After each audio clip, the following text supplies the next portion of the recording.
They win. And we are live. Good evening, ladies and gentlemen. Welcome to night 3 of Spook Week here on Bigfoot Odyssey. I'm your host, Carrie Arnold. With me, as always, producer and co-host, Miss Daniela Aiello. How are you, dear?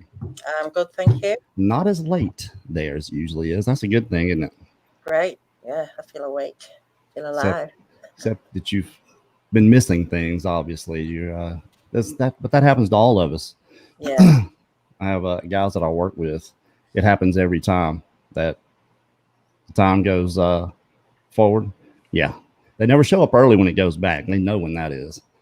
They never know what day it is unless it's payday. They know exactly what day that is. Our guest for this evening, a man who needs little introduction. He is a researcher, author, illustrator, wears a lot of hats, and we're glad to have him here. Mr. Larry Battson. Where's my damn hat? Got that sucker. Mr. Larry Battson, how are you? Good to have you here. Good. Fair to partly cloudy. And you guys? Oh, yeah. We're doing all right. On a beautiful day here in west central Indiana, where the temperatures are 41 degrees. Oh, my Lord.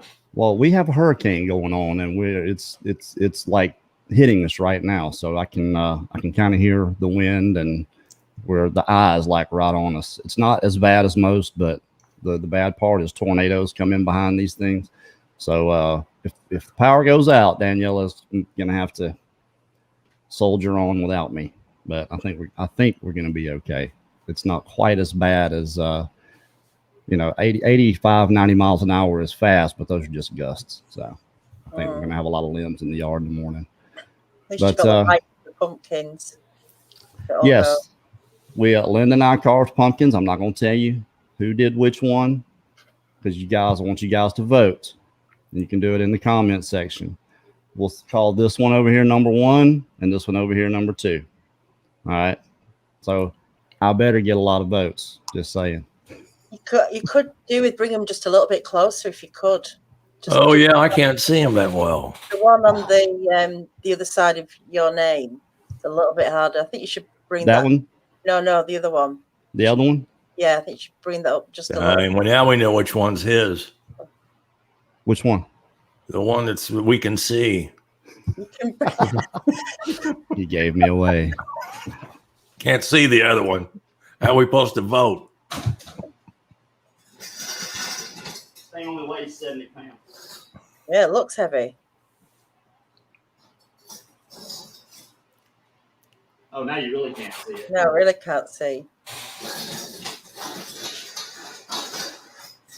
There's nowhere else to put it. Oh, yeah, I can see now. Yeah. There's nowhere else to put it. I'll have to do like that. that. No, that looks good there. Looks good there. All right. I'm trying not to block them out too much. All right. Yeah, you guys vote. Which one is the best? That one or this one? Hard to know, isn't it? It's hard to know. Tough. Well, okay. What do you win? What do you? Well, you win. You don't get blocked. No, I'm kidding. I'm glad you mentioned winning. I don't know. I have to do everything anyway, and everything is my fault. So Linda wins either way. Doesn't matter which one you vote for. I just called being married. That's all that is. That's exactly right. I'm glad you mentioned winning, because we have a ton of prizes that we're going to be giving away on Halloween night. We're going to spend 20 minutes just drawing out numbers because we got so many things to give away. Bigfoot Odyssey's giving away a hoodie. We're giving away a Black Web battery bank. Those things are totally cool. $50 value. A set of radios, 2-way radios with the headsets, $200 value, and a DJI Phantom 4 drone, about $2,000 worth of drone. That's the big prize. Wes Germer's going to be here doing the drawing. He's bringing some Sasquatch Chronicle swag. Lost Cryptid Conservatory is giving away 10 t-shirts. Dixie Cryptid, I got a bunch of Dixie Cryptid stickers to give away here. And Dark Waters is giving away 5-year-long subscriptions to his podcast. or his website, whatever it is. I think, 5 of those. And to me, the most valuable prize is from Matt Larson, Central Florida Bigfoot, is giving away 2 Zoom classes for photography, how to use your camera, how to use your iPhone camera, all those good things. So Bigfoot researchers, take your pride and your ego and throw it in your back pocket and take this class. Whoever wins it, if you're not a researcher and you win it, it's a very valuable class just to learn how to take good pictures with your equipment. So, and we definitely appreciate Matt for throwing those in, and everybody that threw in. It's just, we got a lot of stuff to give away. So every $10 you donate is an entry, and we're cutting it off on the 30th is the last night. So we're giving away everything on Halloween nights. Now, Larry, you've got something you do with the animals, right? What is that? Oh, for 41 years, I've taken wild animals to schools and done thousands upon thousands of lectures. Our animals have been on like Johnny Carson, Today's Show, Oprah. And it's all about education. Our animals are educators. They're not trained animals to do anything special, but they can sure be themselves in front of 500 kids. So that right there is a pretty big deal. And it's a very exciting job. Well, it's not a job, it's a life, because that's all I know, basically.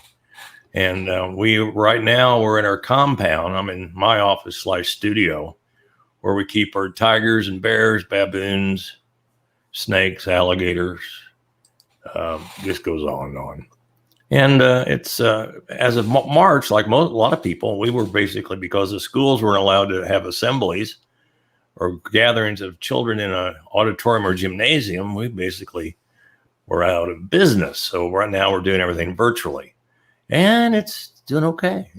I'm knock on wood. Find some wood around here. Oh, there we go. Well, it's totally important and valuable to get that kind of education out to kids, because a lot of kids don't get to learn, the particulars about animals and things like that. So if anybody would like to donate to that, there will be a link in the description. To me, it's more important than anything we're doing. Well, sure. I realize when we do a program, we're not talking to 500 future zoologists or biologists or whatever, but they're all going to grow up and they're all going to vote, and they're going to make decisions on the people that want to save our wild lands or national parks, not turn them over to commercialism or corporations. And we need places like the Smoky Mountains in Yellowstone forever. And hopefully these children, we've had things. I've had a young lady call me. She said, "Did you realize?" Now this is just one elementary school. She said, "Did you realize out of our elementary school in 1st grade, we had 5 kids go on and become veterinarians because of you?" I said, "Really?" He says, "Yep. They decided that's exactly what they wanted to do, and it was your animals show that inspired them." I said, "Well, it's very humbling." And, that's, of course, I'm such a negative guy. Because you love animals doesn't mean you're be a veterinarian, because veterinarians, well, we're going to have to put your little puppy to sleep. And, I know I shouldn't be laughing, really. It's true, though. It's kind of, it's because little girls, I just love animals. I want to grow up and be a vet. I said, well, okay, but you're going to have to do some bad stuff because you love the little animals, but God bless them all. We're very blessed because a gentleman that was in high school saw our program, and he wanted to be a vet, and now he is the head veterinarian at the Buffalo Zoo in Buffalo, New York. And he travels all over the world now and for the zoo there, and it's pretty cool, So my arm ain't long enough to pat myself on the back for that one, but that's a pretty cool one. That is cool. Now, your wife writes children's books, and you illustrate them, right? What's your latest book? Can you show us? Oh God, a long time ago. I wish I was more driven. This is a book we called Alphabet Swamp, and what it's about: the kids go on a field trip. Let me find a picture in here. The kids go on a field trip to this place called Alphabet Swamp because I was asking a school principal, I said, after our first book, I said, what kind of books do you guys like? And they said, we're always hungering for alphabet books. So I said, well. So we were trying to think up a name for a book or a concept for a book. And one day I was in the grocery store and I was in the soup aisle and I picked up a can of alphabet soup and I said, my wife, I got it. We're going to do a book called Alphabet Swamp. And we're going to take the kids on a field trip and we're going to go through A through Z with animals from the swamp.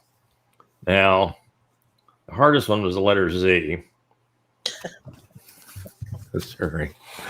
There ain't hardly nothing in the Wild Kingdom from Z. It's like, man, we looked. So we finally come up with, yeah. Here's the page. You know, this one guy, he's the professor. I don't know if you can see that very well, Carrie. Yeah, I see the pic. He looks like the guy that used to be the lead guitar player in the Cars, and I don't know how that come about. But yeah, there he is. yeah, he does. Like, I want to get a little closer to the camera. Those look like Rick Ocasek. It does, and that's not.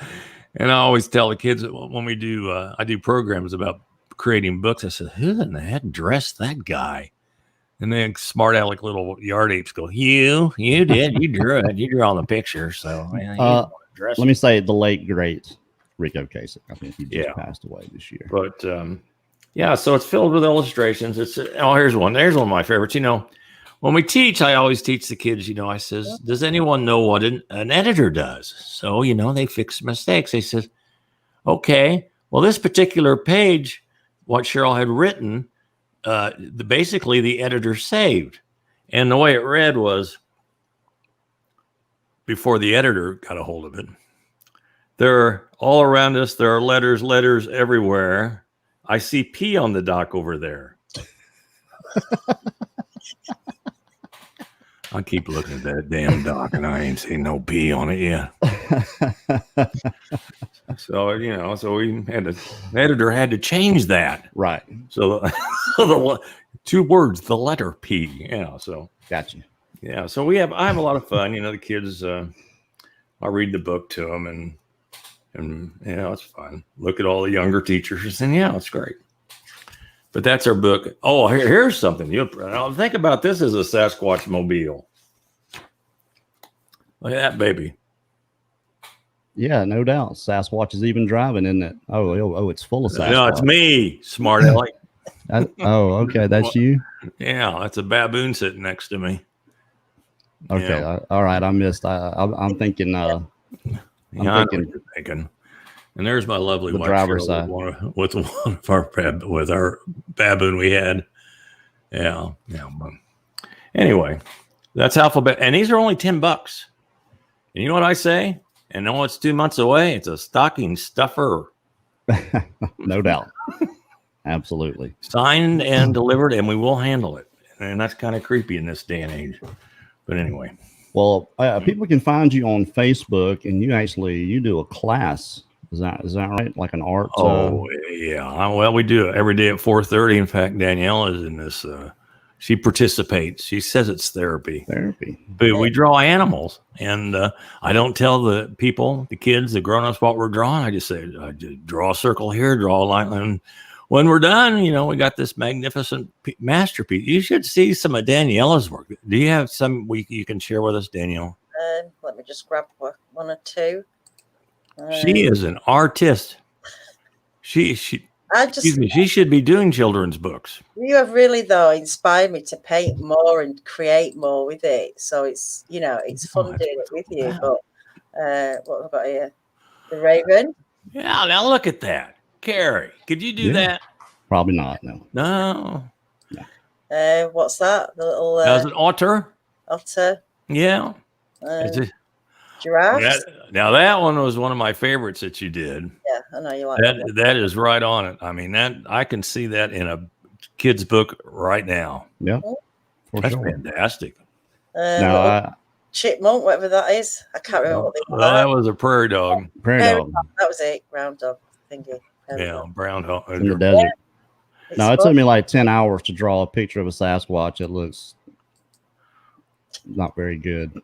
Can we see that tonight? Yeah. Yeah, you can see it. There it is. Oh, that's not bad. It just needs some refinement. It basically it's basically there. Let me did you see one of my wait a minute here. It just reminds me a lot of what I saw.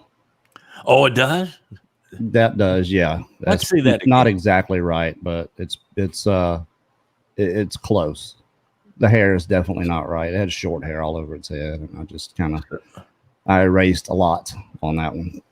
So, and that's how its teeth were and so forth, huh? Yeah, he had a big old Michael Strahan gap right between his, right there. Really? Yeah. How far away were you from it? 80 feet. Oh, man. Or did you have a Nox on it or something? No. I saw everything. Yeah, I still have pretty decent eyesight, except for up close right now. It's starting to go. Getting old. Yeah, that thing getting old sucks is so true. So very, very true. I'm the first one to tell you. Don't I know it? Let me see if I can find my Bigfoot picture. It's just right here. I just got to reach up here. We sell those too. Everything's for sale, ladies and gentlemen. It'd be like Price is Right. We'll just go through. It's like a rummage sale. It's like a rummage sale. We'll just go through and point. But here's one. Here's one of my Bigfoot pieces. Oh yeah! Wow. Yeah, that's a nice one. That is nice. I call that feel like something watching. And people have abused this. They've hung it in rooms, and when children are in trouble, they send them in that room. My goodness, Larry, that's King Kong. They get traumatized. If that's a standard window, that's King Kong looking in there, man. That's a monster. It's a Bigfoot, a big Bigfoot. We're talking 8-9 foot deal. Because look, he had to bend over a little bit if it's in the lower floor. Yeah. Wow. Yeah, it's a good one for sure. Well, we're going to play a little game with Mr. Larry here. One we kind of came up with last night, except we took too much time doing it last night. We're trying to refine this. We're going to play Fact, Faked, or Foliage. We're going to play that with a couple of images Daniela has, and then in the spirit of Spook Week, we're going to see if Mr. Battson will tell us a scary story. So let's, without any further ado, let's see. You ready for Fact, Faked, or Foliage, Mr. Larry? Oh, my Lord. Fact, Faked, or Foliage? What do you think? I think Foliage we can throw out. Yeah, we can throw the foliage out. Oh, yeah, the legs, the arms are, no, that's fake. All right, fair enough. It's still images are just not as good as video, but he's wearing boots, though, isn't it? You can see he's wearing boots, I think. It does look like that. Yeah, I did not look down that far. Yeah, it does look like boots, doesn't it? I think I've seen those boots at Walmart. Yeah. So yeah. All right, I've never seen no Bigfoot in Walmart. Is this a real Bigfoot head?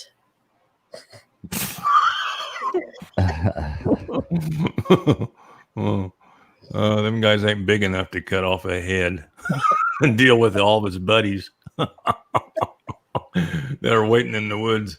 They sell that exact mask on Amazon. You can go buy it right now. Yeah. Right. Then that's not as old a picture as it's made to look. Oh, well, it's fake. Yes, well, we are. I have never seen that mask before.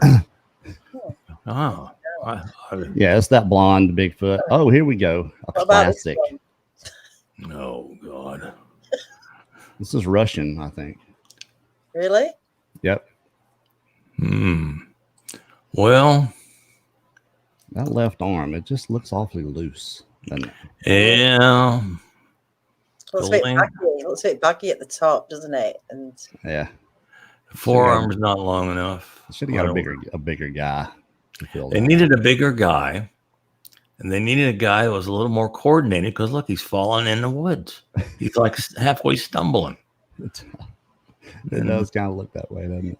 Yeah. I think the story goes that this thing started chasing somebody, and he managed to turn around and get a picture, which is kind of far-fetched in itself. Let me tell you something. If you got one of them things chasing you, that's going to be the last thing on your mind. What pocket my camera's in. Right. And you could do like that one guy did. He thought he was going to get a picture. He snapped it and he had it set on selfie. So it was. Oh, he got himself Yeah, got a nice picture of himself. scared to death. Yeah. Should we try Right. one more? Let's go one more. One more. What the hell? That, I mean, that's the mask right there. Yeah. I'm giving it away. Well, look at the gut on that thing. Mm. And, Yeah, and it looks kind of like it's like a little grumpy, having a bad day. That is the exact same mask as in the first one. The head. That's That it. one. Yep, that's the one. Oh. Well, this is a fun game. How many more pictures you got? I think that's the last one. Was that, is that the one that you sent me? Is that one or not? Or did you give me that one, Kerry? I gave you that one. But we can see. What do you think, Larry? Fact, fake, or foliage? Mm. Well, all I see is foliage. Where's it supposed to be at? It's that guy back there, the black outline, wide shoulders. I see the face. Oh, way up here in the corner? No. Oh, not to you. Kind of in the middle, the head, I think. I know. They're difficult, aren't they? He's hiding. It's back there. Yeah.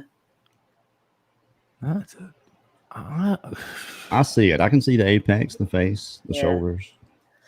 That is a you've looked at too many of them type of pictures. That's the problem. That's it's Mike Patterson photo. All right. Yeah. Yours? That's your picture? Mike Patterson. Mike Patterson. Oh, yeah. I thought. Yeah, Sasquatch, Ontario. That's his image. Well, he didn't even know. He didn't even know he got.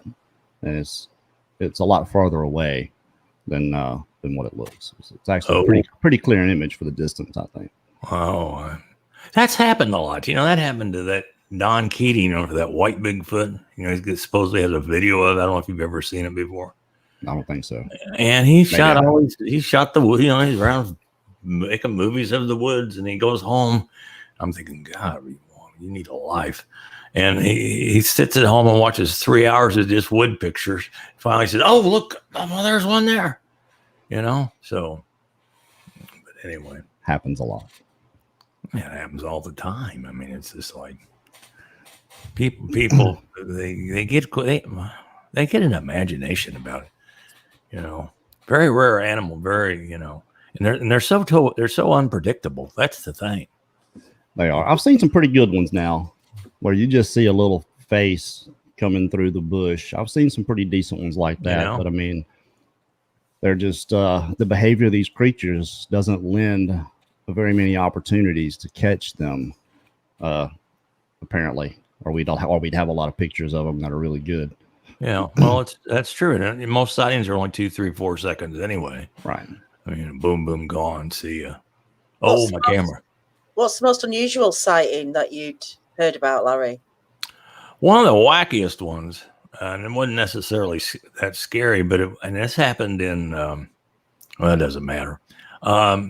This couple were going out for the night, and they left their 2 sons and their younger sister home. And they told them before that, now we're going out tonight. Don't you stay in this house.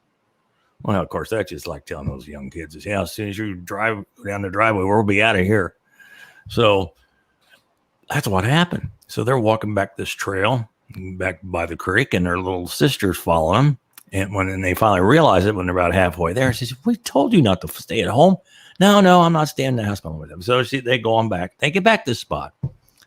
And all of a sudden, up from a tree above, drops this Sasquatch in between the 2 brothers and the sister. Well, the boys see that and they go, "We're out of here," and they never even thought about their poor sister because they just ran.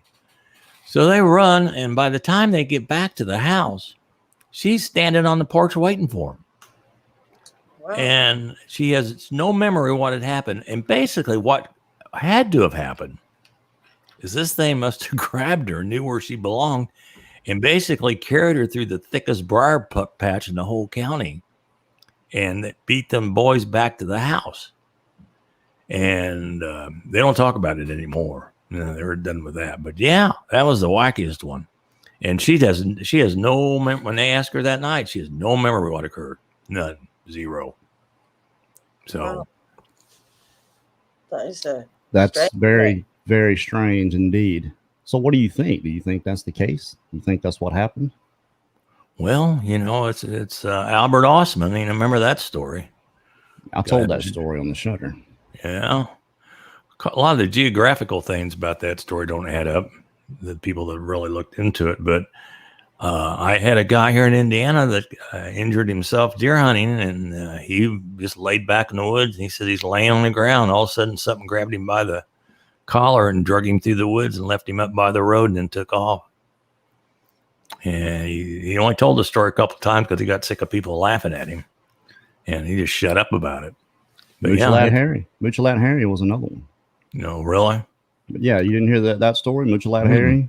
The guy, he got dragged.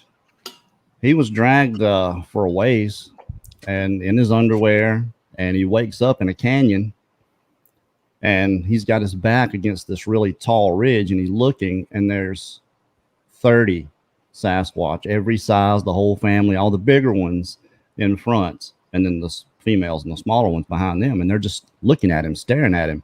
Well, he's got his underwear on, his long john underwear, and after a while they would kind of creep up and just kind of he's thinking he's looking around and he sees bones everywhere, and he's just like, I'm dinner, it's over with. So and then they're pulling on his underwear. I guess maybe they thought it was skin or something. Well, after a while, I think it was, I'm not even sure if it was a couple of days. It was a long time he was there. He just puppies. He just sprints out of there and he runs past where his camp was. He runs all the way down, gets in his boat, and paddles something like 40 miles to a monastery. And when he pulls up there, it's like 3 a.m. They all come out to get him out of the boat, and he spent the rest of his life at that monastery.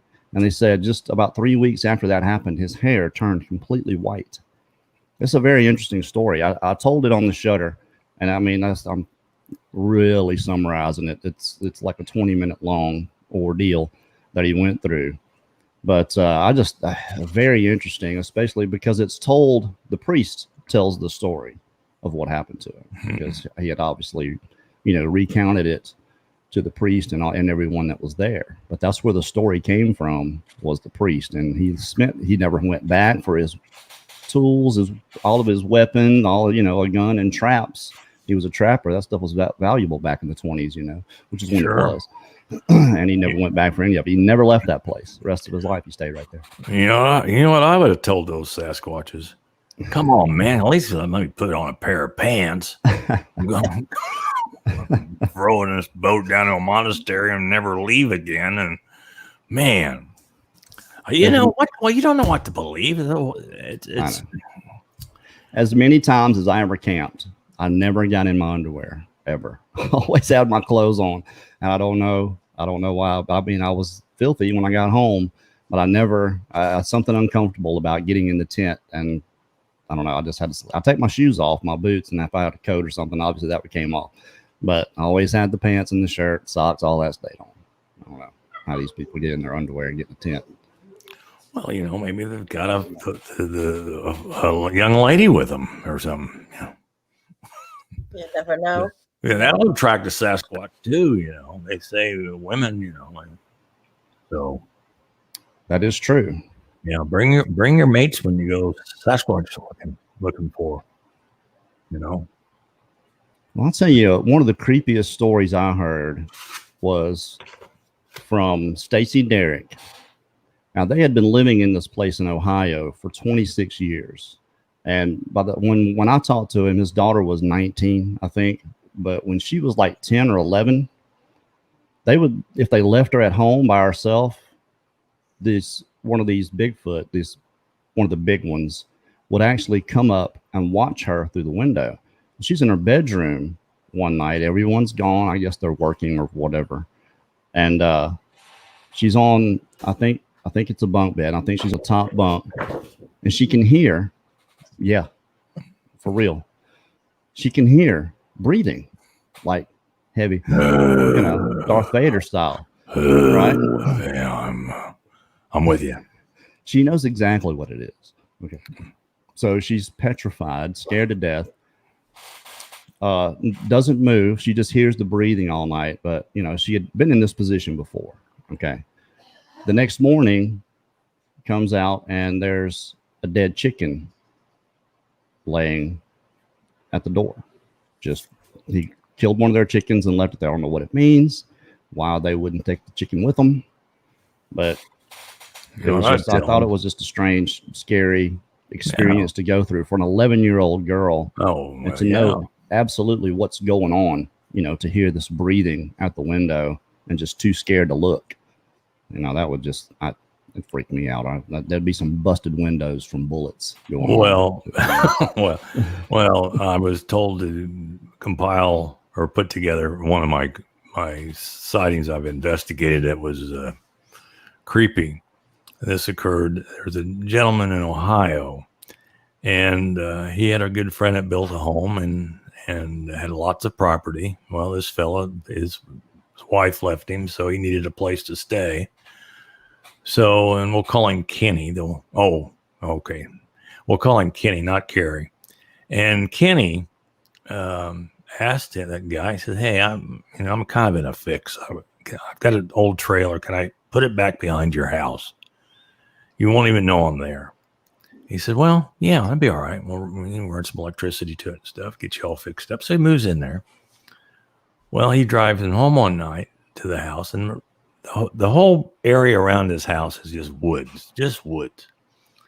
So he's driving down the road, getting ready to pull in the driveway, and all of a sudden he sees something cross the road, but he doesn't see it well enough to determine what it was, whether it was a bear, whatever, a guy running across the street. All he said was it was a dark black mass. He sees it cross the road.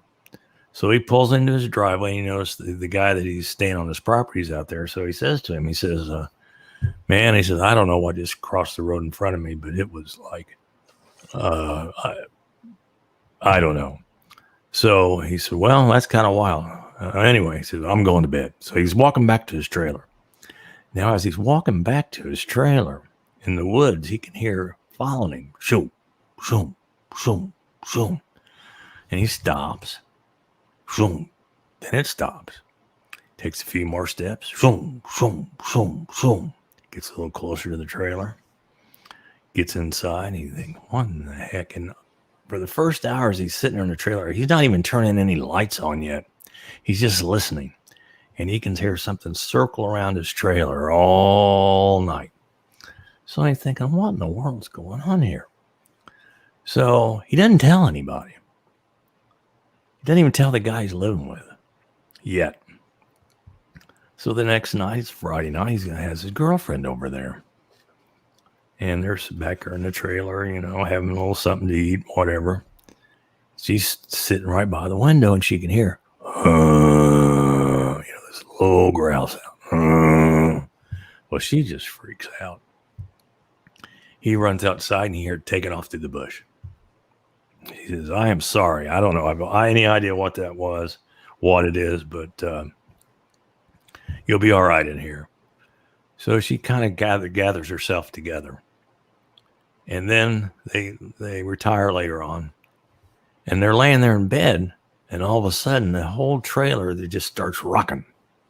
Or something walked up to that trailer and just rocking it. And while they feel that trailer rocking, he can also... And he's thinking, what in the devil? So it leaves. And then his young lady friend leaves too. She's out of there. She says, "I don't want more." So he goes up to the guy in the house. He says, "I don't know what. There's something in these woods." He says, "It comes around my trailer." And the guy said, "It's been doing the same thing around my house." He says, "It comes up to the windows and screams in the windows at night. My wife's ready to leave me." So the next night, he gets back after work. Or the night after, it would have been Monday. So that next Monday, he gets back from work, and he gets in the house, and it's raining, just torrential. So he's sitting there and just listening to the rain, not even thinking about this thing. And all of a sudden, he can hear that thing once again walking around his trailer, and he can hear that. And then it really starts rocking that trailer. So he runs out of the trailer in his underwear, runs up the house and starts beating on the door of the house and let me in, let me in. The dang thing's rocking my trailer, let me in. And this went on all summer long. The guy turned out, it basically turned him into an alcoholic, because he'd have to get home and drink so much so he'd just pass out and he wouldn't feel that trailer rocking all night. And every time they'd bring people over, Sasquatch hunt, nothing would happen. But lo and behold, when they were home by themselves and he was back there in his trailer, sure enough, stuff would happen. Went on and on for years and years and years. The guy in the trailer only lasted, I think, a summer, and that was it. So he was beating on that door. Let me in right now. Yeah, I'm not sure I would open the door either. What's out there? And then some old hillbilly boy in his wet underwear. They make some awfully big guns, and I think I would if I didn't move, I would definitely go and try to find as many of those as I could. There'd be holes in the wall. That's all I'm saying. Well, there's a lot of people that have big guns, and that's never happened. I know of one incident, and it happened up in Washington. The guy claims he shot a Sasquatch, and as soon as it dropped to the ground, another one came up through the woods and tossed it over its shoulder and walked off with it. Hanobia. They did the same thing with the Hanobia. There was a guy in Florida hunting. This is one of the several that I've heard of that people being attacked. Okay, he's walking down this canal coming from the stand from deer hunting, and he gets probably 15 feet from his truck, and he hears this moan. Like he describes it as a wailing type of moan.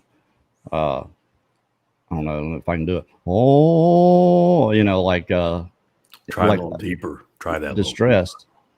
Oh, Oh yeah, I can get down there a little bit. Yeah, I think that's what but I can't get it out very powerfully when I do. And he gets maybe 10 or 15 feet from his truck, and what he described as a 6-foot tall chimpanzee jumps out of the palm fronds and attacks him. And he's laying on his back, and this thing is over him, screaming in his face and beating on the ground. It's not beating him. It is hitting the ground, right? Well, he's got on these camouflage overalls, and the overalls have a pocket in the front, and he has a .22 pistol in there, and he manages to get the pistol out. And when he did, and he points it at the thing's head, and as soon as he did, he said the thing's eyes got this big around, like, oh no. And he shoots it like in the head. He said, I think it grazed off. So the thing runs off in the woods. He gets up, and as he's getting up, he can hear it now doing this, not the same wail, but more of a it's hard to describe, like crying, like this thing was whimpering and crying that it had just been, shot in the head, with a .22. Yeah. I imagine it didn't really penetrate anything. Obviously, the thing ran off, but just a 6-foot tall chimpanzee. What would you say that was? It's not a chimpanzee. Well, what state was that in? Sure. I'm sorry. That's Florida. That's in Florida. They don't know what's loose in the glades. There's a lot of. I'm not saying that wasn't a Sasquatch, but there are primates in the glades, and for a long time. Well, I've got a friend who used to hunt snakes down there, and he shipped them all over the world. In fact, he raised 10 kids, entire family by selling snakes he caught in the Everglades. And I called him one day out of the blue. I said, Ron, I said, what about these skunk apes? He says, what about them? He says, what can you tell me? He said, well, we see them all the time. He says, we see them in groups of 10 or 12. He says, they're not as tall as what were known as the Sasquatch.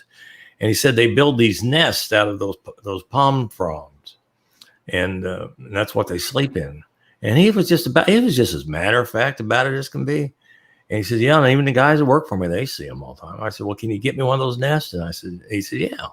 He never came up with a nest, so it probably cost me $100 shipping. It would have been. I was at him. He should have said, I'll sell you a nest. And then I'd go out there and made me one and shipped it. But yeah, he's just a matter of fact as can be about it. So there is the remote possibility it could have been a chimpanzee, or the remote, because they're in the glades. There's cobras in the glades. Of course, there's thousands of pythons in the glades. Monitor lizards, those lizards that grow like a Komodo, grow 6, 7, 8 feet long. Giant toads the size of a dinner plate that are venomous and kill dogs and cats. And so basically the Everglades is almost an ecological disaster. It's right. Yeah. Well, Andrew came through there and turned loose a lot of animals back in '92. Yeah. I do know that. Yeah, I don't imagine a chimpanzee having that kind of restraint. I think if a chimpanzee wanted you, he would just rip your arms off. And well, what they do is they rip. It's in their society. They wanted to disfigure you, and the male chimpanzees will do this to one another. And the way they figure the disfigurement is biting off their challenger's fingers, and then ripping off the face. That's what happened to that woman up in Connecticut that was attacked by that chimp. And that's just their natural behavior. I mean, they are, I don't know how to say, they are tough. I mean, and their personality is so much different than the other great apes, gorillas or orangutans, or bonobos too.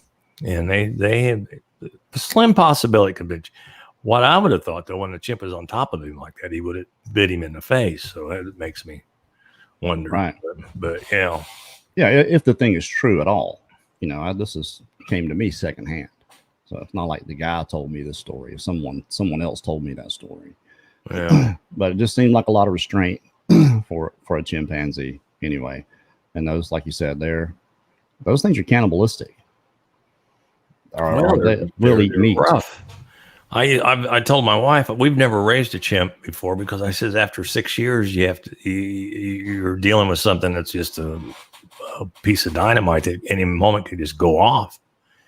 And now as you understand primate behavior and understand their mannerisms, you'll get hurt. We have a full-grown baboon, and believe me, baboons are tough. But when you're with it every day and you get to know their behavior, because God help anybody, if that baboon was with my wife and they tried to do anything to my wife, they'd have 45 pounds of cyclone hit them, and they wouldn't know what hit them. I mean, she's protective, very, very protective.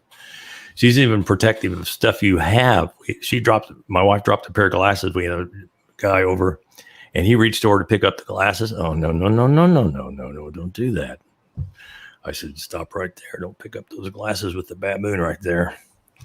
And so I had to pick them up for my wife. If he'd have picked them up, that baboon would have went off. And baboons are tough, very tough. What about intellect? Do you put them up there with the other great apes, the primates? Baboons are the smartest of all the monkeys. And they are absolutely brilliant. I mean, mine, it understands every word we say.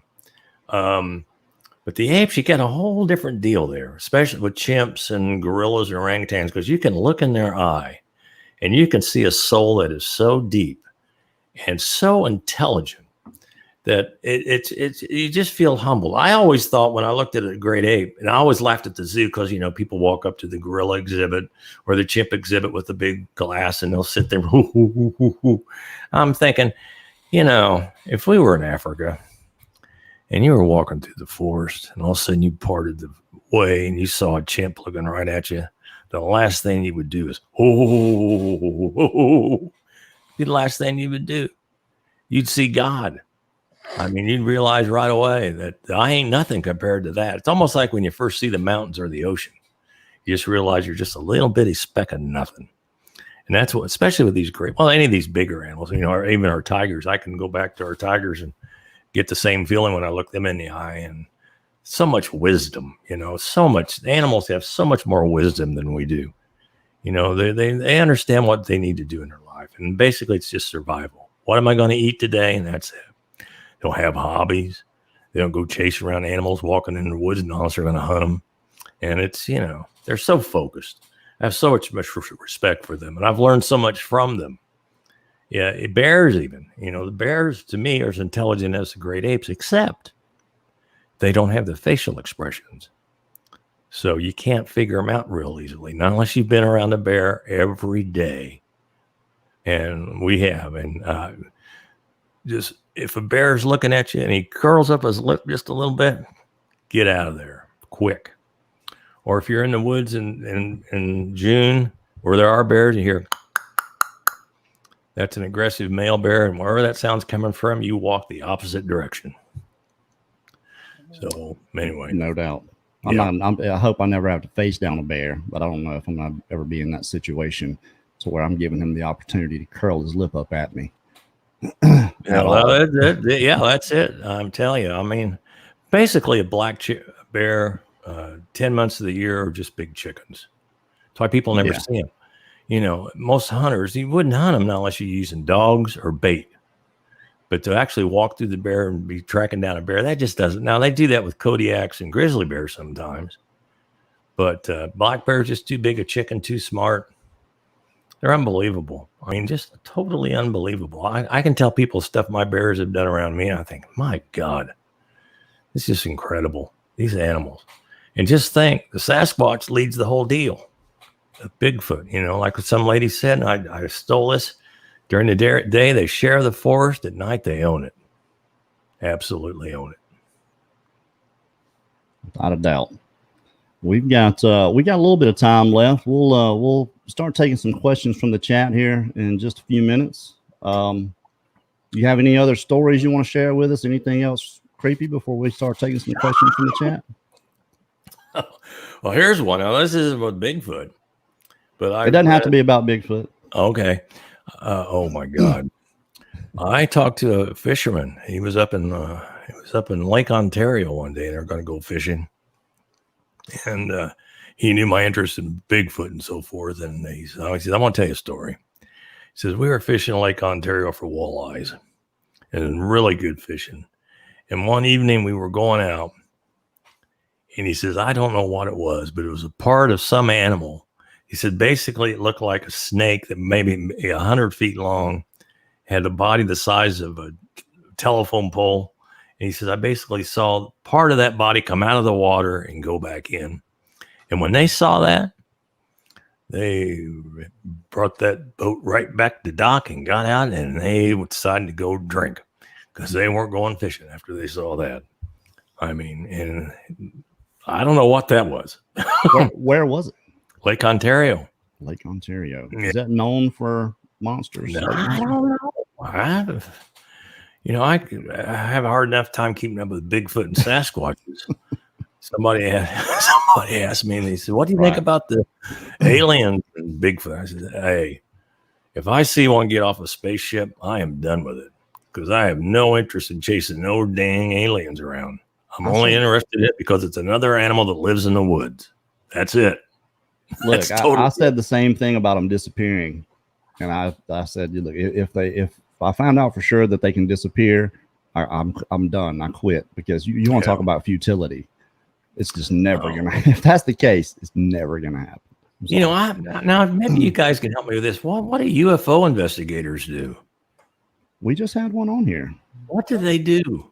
They just go talk to people that think they saw something. Well, a lot of people have been abducted, having, encounters with these beings. So they go talk to them? Yeah, they got to talk to them. People have had really weird encounters, haven't they? We have Dave on. Well, I had a first Bigfoot talk. One of the first ones I gave over in Ohio when the Ohio Bigfoot conference was little. It was like in a little armory. And I was kind of, do I want to speak to this group? So I drove 7 hours to get there. So I get out of my little truck. It's just about dark, and I'm walking up there, and one of the people that belongs to the group, the guy comes up. He says, "Are you the speaker tonight?" I said, "Yes, I am. How you doing?"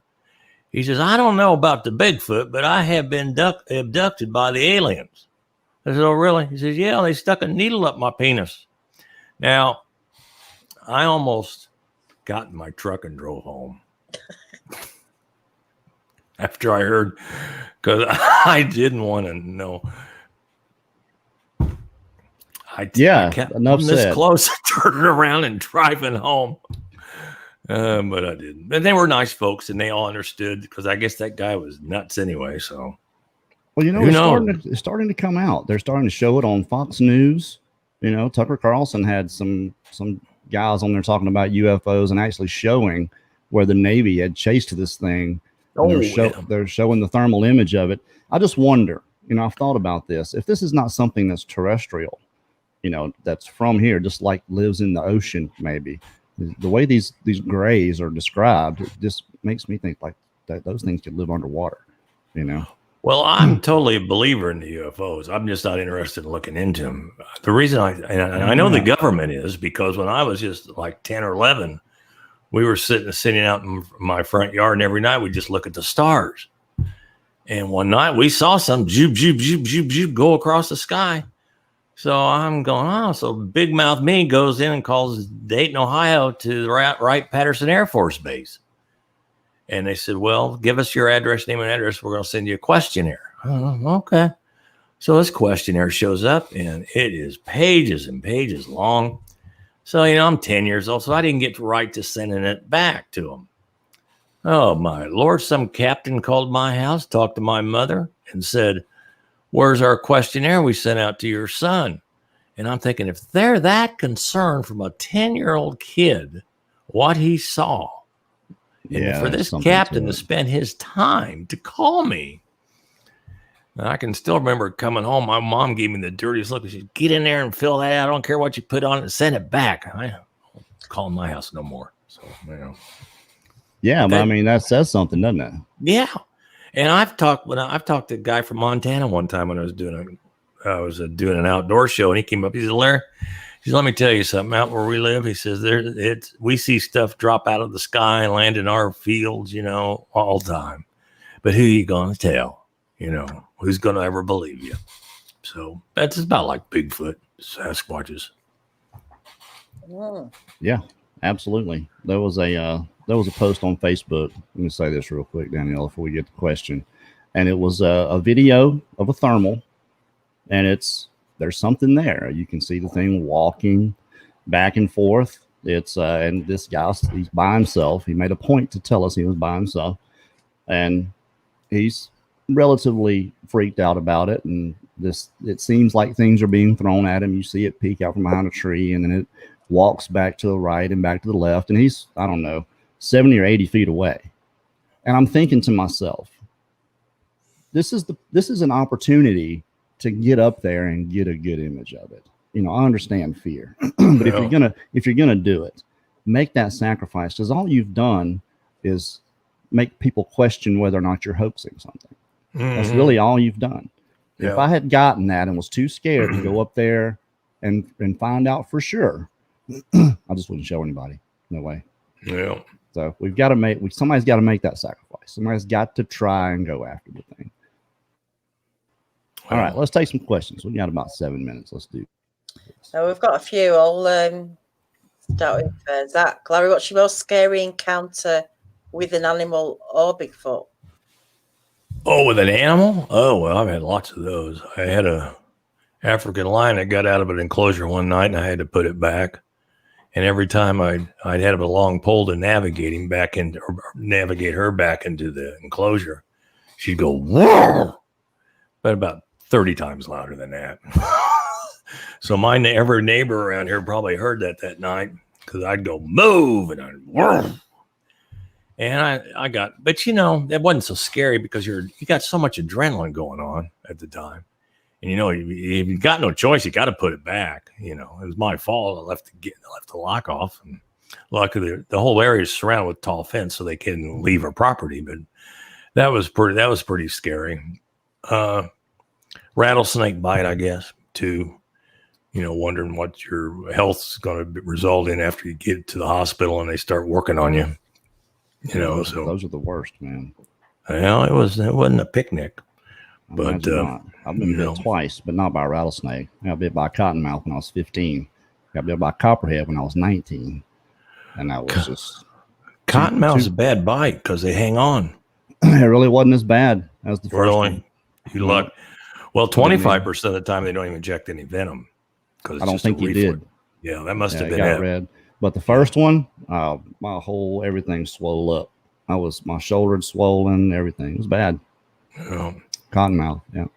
Yeah, that's I've come close with those a couple times. About that long. Teeny tiny. Oh, I was fishing, getting in my tackle box, and I went to get in, and he tagged me right on the side of my hand. And I didn't think to do anything but run. And that's probably the worst thing I could have done, but I was 15 years old, you know. Well, you know. But yeah, they gave me I don't even remember how much, but it was an expensive ordeal. But I was 19 and got bit by the copperhead. I had thrown a trash bag in a bin, and it fell off, and it was in a red clay pit. So this thing was perfectly camouflaged. It was just coiled up there, and I think it landed on him, and I angered him. And I reached down there to pick it up, and he tagged me. I even got the scar where I cut myself, which was probably the wrong thing to do too, right there. Well, you lanced it yourself? I did.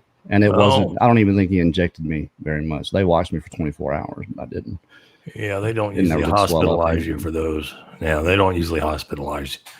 I was with a conservation officer one time. He got a call on a snake bite, and the guy was going through it, and, you know, so we had to get to Louisville, Kentucky real quick. And we did it about 120 mile an hour all the way. And we get there, and he had the snake. He'd killed it. He had it in a can.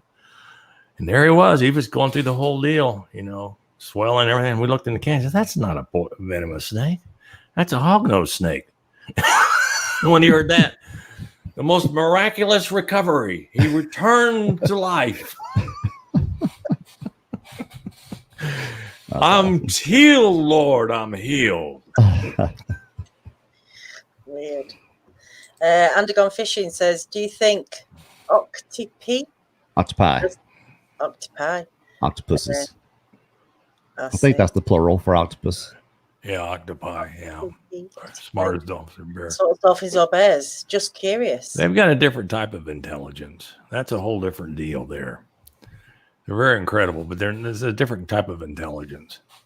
What's impressive about those is their ability to get in and out of these puzzles these scientists, these marine scientists have done, these tubes and so forth, and their ability of camouflage. I mean, they flat disappear in the ocean. That's something else. Yeah, chromatophores. I always wondered if Bigfoot had chromatophores. Yeah, I don't think so. Me either. I mean, the more it's one of three things. It's either chromatophores, they're putting something on there, because you see these ones with these green faces, or I have a really good picture and the thing was green, or it's reflecting off of the foliage. And I think the latter is probably the answer. Yeah. Strangeland says, Larry, I watched a large baboon with his troop. He made an alarm call so loud it wasn't real. Thoughts? Oh, mine does that all the time. You ought to be in the middle of the night, because she stays in our bedroom. And oh, wow. Well, not with us. You know, it'd be kind of weird. But she has a place she sleeps. And yeah, she'll go. They I sound like my wife's just probably looking at me now. They make a sound like that. That means danger. That's basically what that means. So they head to a tree, climb to the top. But I can still remember this film of this guy that was filming this troop of baboons, and he looked over in the grass. He saw this leopard stalking this troop of baboons. So he watched, and finally that leopard saw a young one close enough that he could make a dash and grab it. Well, as soon as it did, and it grabbed that baby baboon or younger one, and it made that sound, the entire troop, 200, attacked that leopard. And when they were finished, there wasn't a piece of that leopard the size of your hand. I mean, that's just how brutal they are. I mean, wow. Baboons, I have so much respect for them. So much. Leopards, man, those things are stout. Leopards are not anything to sneeze at. Well, just think they can kill something their own body weight and carry it up into a tree and eat it. So, and they're well, my story on a leopard, I was doing a public relations thing for Wild Kingdom. We were in Des Moines, Iowa at the zoo. We're getting a behind the scene tour. And we were in the cat department. One of the insurance salesmen had on this hideous plaid jacket. It was like red color. And we're walking by all the cats, and there's this leopard clear back on this perch about, 30 feet away, 20 feet away maybe. And I'm looking at it, and being an animal person, you always look at the enclosure. And I'm looking around this gate, this door, and I'm thinking, That leopard could stick a paw between that gap and that gate. He could do that. So I'm looking over at this guy and I'm thinking, and I'm watching this leopard, and this leopard's totally focused on this guy. So I just put my hand up. I said, I'd take 2 steps. And the moment I touched him and he took 1 step back, that leopard was across the cage, had his paw all the way out, had the jacket. The guy lost his jacket. But if I hadn't had him move, he'd have lost an arm, a hand, or worse. So, and it was like, boom, quick. He said, man, I can't believe how fast they are. And I'm just thinking, well, it's a leopard, man. Right. It's one of the baddest cats, and it's a leopard. Respect, please. So, well, on that note, I think we've come to our hour, Larry. Fantastic having you here. It's been very informative and entertaining. Absolutely. I think this is our best episode yet of Spook Week, for sure. Oh, my Lord. Do I get a prize for that? Yeah, absolutely. What do you want? I'll mail you a sucker. Oh, thanks a lot. About like that Abe's show. They give away dough prizes and just stuff he's got hanging around his living room. Guy from Minnesota. You know what I'm talking about, Abe? That sounds awesome, though. You win this T-shirt. Was it the one you wore yesterday? Yeah, with the mustard stain. Yeah, that one. No, that's Abe. Yeah, that's him. So well, we do really. I'll go ahead, Danielle. I'm sorry. I'm just saying, Larry, I put your link in the chat, and we'll put it in the description to add you on Facebook, and then they can follow you on your drawing. And are you moving to YouTube soon? Yeah, as soon as I figure out how to do it. I'm not that smart, you know. You got the I know, one to help you right there. Now I've got this thing where they say I can broadcast live on Facebook and YouTube at the same time. Yeah. Right.